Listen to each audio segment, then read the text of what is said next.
adding student loans to your bankruptcy practice as a value add. I'm here with Tara Salinas from Colorado. Tara, good to see you. Good to see you, Phil. Thanks. So Tara, you said something on a recent call of ours that you filed more student loan adversary in the state of Colorado than all other attorneys combined in Colorado. Is that right? That's right. Yep. We just ran the numbers at the end of November, and we have more cases filed through our office than the rest of the attorneys in Colorado combined. Wow. So, Congrats on that. And let's unpack that, because we hear a lot of attorneys that, or I talk to them, they're like, no, I don't want to do student loan work. I'm overwhelmed. I can't handle it, whatever. Why did you decide to bring that into your practice? I've been doing student loan work for about 5 years. When the new attestation process, the DOJ guidance came out, I saw it as a huge opportunity. It is one of the most frustrating things as a bankruptcy lawyer to have to tell clients, yep, I can get rid of all those things. Even most of your recent, everything except most recent taxes, I can never touch your student loans. I got so tired of telling people that. And so when the DOJ guidance came out, that was a boon. And I had a solution for clients. I could tell them, hey, you know what? We can do something about your student loans.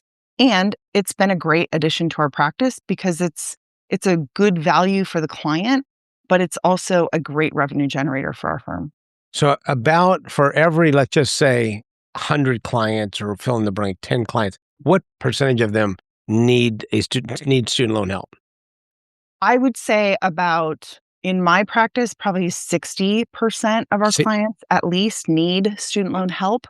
Whether they qualify for the guidance or not is a different story, but I would bet 60% of our clients have student loans that need some help. Wow, it's much bigger number than I thought it was going to be. So if 60% need student loan help, what percentage of that 60% would qualify for the attestation?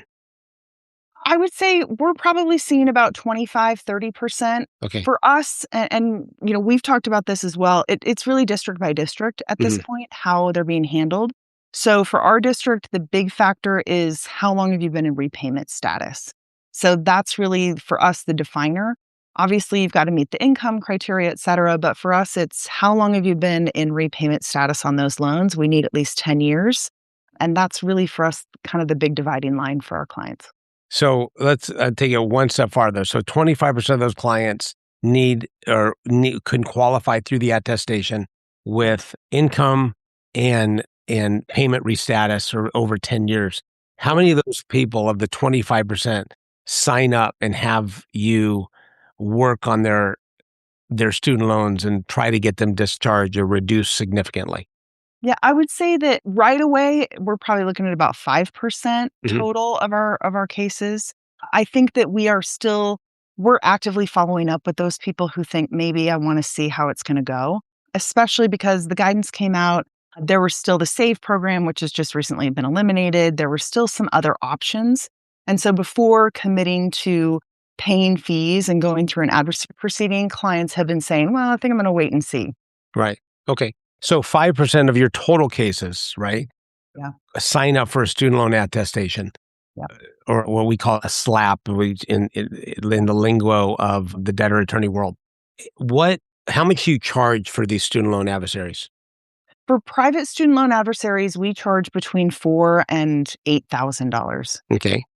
And that depends on a lot of different factors. How much do they have in student loan debt? What does their income look like? What's the likelihood of us getting those student loans discharged? So if we're taking a really risky case where they don't meet the criteria, I usually charge more for those because we're going to need to advocate harder with the U.S. Attorney's Office to try to get that discharge. So it'll be more labor intensive. That's public. Those are public federal. Okay. Yep. So public federal student loans, you charge between $4,000 and $8,000. And what about on the private side? Do you do any private?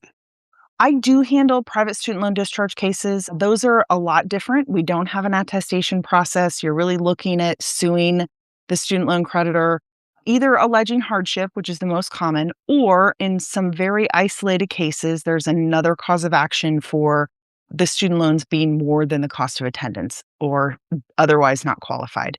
So those are a little different. But really in private student loan cases, we're looking for a settlement. We're trying to get that creditor to come to some kind of an agreement to make the payments more affordable in most of those cases. We charge a little bit more on those, somewhere in the kind of $5,000 to $10,000 range.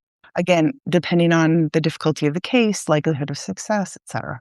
And you allow payments on all these, whether it's private or public, you allow payments to be paid out for the student loan work. Yeah, I ask for 25% of the total fee when we file the adversary proceeding. So when the complaint gets filed, that amount is due. And then the balance is paid in 12 to 18 monthly payments on automatic withdrawal. So it has to be direct debit out of their bank account or a credit card from a family member or themselves. Have you experienced people, submitting the file and then just ghosting you on payments, or people always wonder, like, who's going to pay me after I file? Yeah. I'd love to hear, like, what's in real life happening. I have not had a single client ghost me, which is fantastic. I mean, knock on wood. But the thing is that it's a huge amount of money for them. And so the way that I usually talk about it is rather than make this student loan payment for the next 12 to 18 months, pay me. Yeah. And let's try to get rid of it. Because worst case scenario, we get a better deal than what you walked in with. Yeah. And so most clients are excited about that.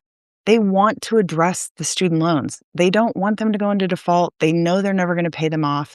As the federal repayment options get smaller and more expensive, this becomes even more attractive to the client because it provides them the opportunity to pursue a solution that will really be permanent.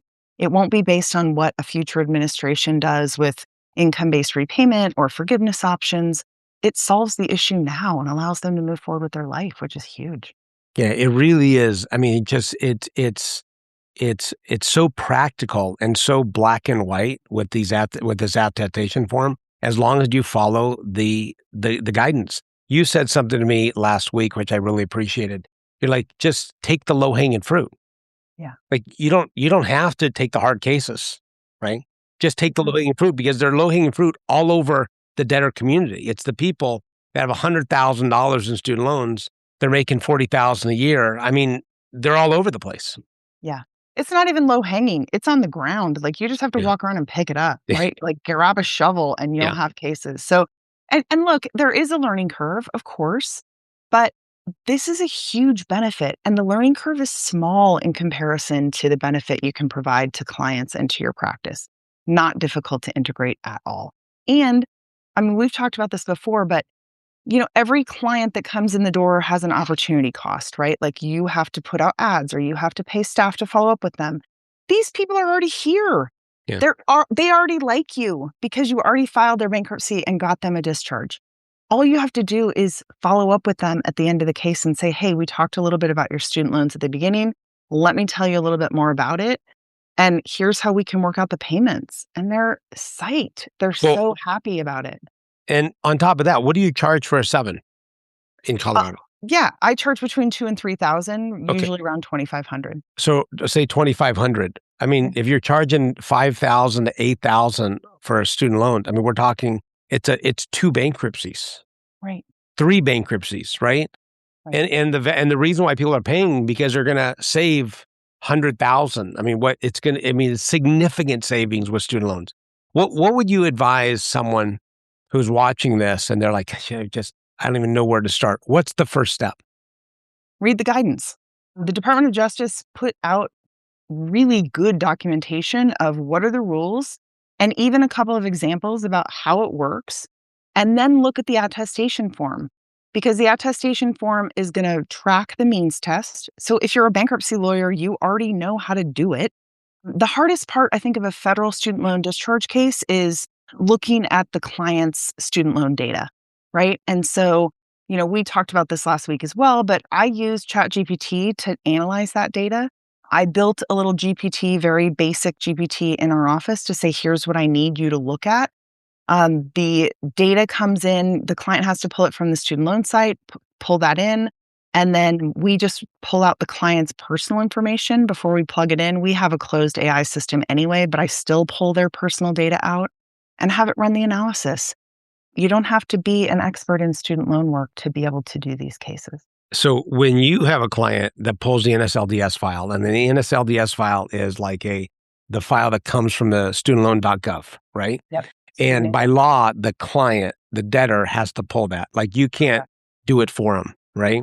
Right. So they pull it, they come to you or they email to you. Mhm. You take out their personal information, you cut and paste whatever else into ChatGPT, a paid version of ChatGPT, which is closed. Yep. And you prompt it and say, more or less, does this follow the attestation guidelines of so and so, or like what does this look like in practicality? Yeah, I mean, what I'm asking the AI to do is I want you to create a spreadsheet. I want one of the sheets to show all of the loans and what their current balance with interest is. The second page of that spreadsheet should be a summary of their payment history. And I want to know, when they entered and exited repayment, forbearance, and deferment. Mhm. And then I want a third one that shows me where they went to school and when, Mhm. because that's all stuff you're going to need for the attestation. Mhm. So if we can pull that information, that middle tab of that spreadsheet is the key. For my district, I need to see that you have been in repayment status, meaning not in school and not in default for at least 10 years. Mhm. And I can have that calculated that quick. And then you look at where they went to school, because there's some faux student loans or loans that aren't really student, like what do they call it? They're not really part of the education process. I don't even know what you call them, but So, like, yes. what would that So look like? those are non-qualified student loans. They're always going to be private. Federal Oh, student loans, which show up on that studentaid.gov NSLDS report, oh, got it. would Okay. all be federal loans. So they're all qualified loans. But we just want to see, like, where did they go to school? That's one of the questions on the attestation form. Did they graduate? And it sometimes will show incorrect information there. So verify it with your client. But the NSLDS will show, were they withdrawn? Did they graduate? Did they leave? Whatever it was. And I want to know when, because that can make a difference too. We don't want to just say, oh, I have a student loan and it's got a balance of $100,000. Well, Mm. how did that happen? Because that means you probably got a consolidation at some point. I want to see all the way back to when you first took them out. When was that? And let's start calculating those months, because that's the big factor for our firm and for our state. And different districts will operate differently. So that's the other piece. Know what's going on with your US attorney, but we run that analysis and then we're ready to draft a complaint. Tara, are you worried at all about this administration changing this, even working, or putting a kibosh on all these student loan discharge charges? That was a huge concern at this time last year, that we were going to see that change significantly. And a colleague, and I can't remember who it was, kind of pointed out, look, this attestation process actually the idea of it originated in the first Trump administration. And it didn't get implemented until Biden's administration, but it's not going anywhere. They haven't touched it. They haven't, looked at twice at it. So I don't think it's going anywhere. I think this is a good solution. And again, some districts, it's really the biggest change is that it's now being run kind of on a per district basis. So each U.S. Attorney's Office gets to kind of manage this themselves. There's not a lot of direction coming from Department of Justice at the federal level.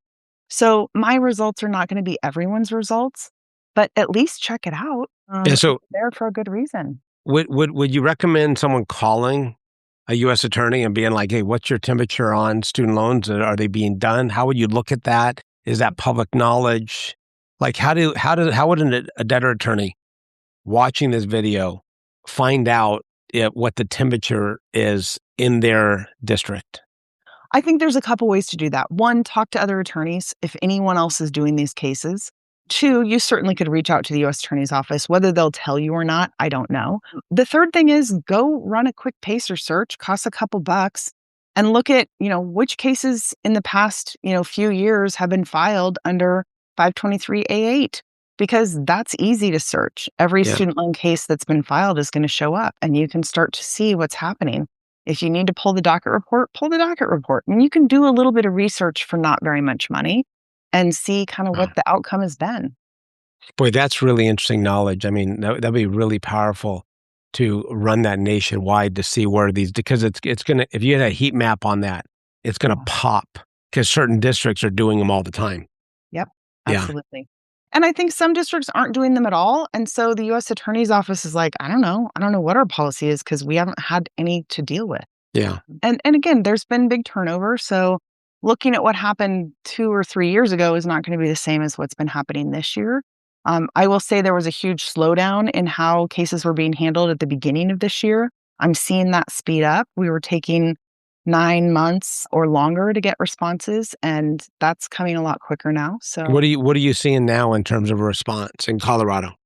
I would say we're usually getting a decision within about 3 months of submitting the attestation form. I That's a think win. That's a huge win. yeah, it's a big deal because that's roughly 4 to 5 months on a case, and that's from the filing of the complaint until we're done. I mean, Again 4 to 5 months on a case with 3 months of waiting, yeah, right? yeah, and Um, really that is amazing. That right. that's very profitable. Right. And for attorneys who regularly work in Chapter 13, where you're filing motions, where you're filing new plans and all of those things, that is not how this practice works. You're going to file your complaint and serve it. You're going to wait for the U.S. Attorney's Office to enter an appearance. Here, they reach out and say, hey, would you be comfortable with a 90-day extension of time so you can get your attestation in and we can review the case? Sure, of course. They filed the motion for extension of time. I don't even do that. Our US Attorney's Office is like, "Nope, we have that. We'll do it." I'm like, Yeah. "Okay, sounds great." There's just not a lot of work. The work is looking at the client's data, and that's the bulk of it. They're incredibly profitable cases. Tara, thank you so much for your time. Tara Salinas, NACBA board member, debtor attorney in Colorado. Thanks for your time, Tara. Of course, thanks, Phil.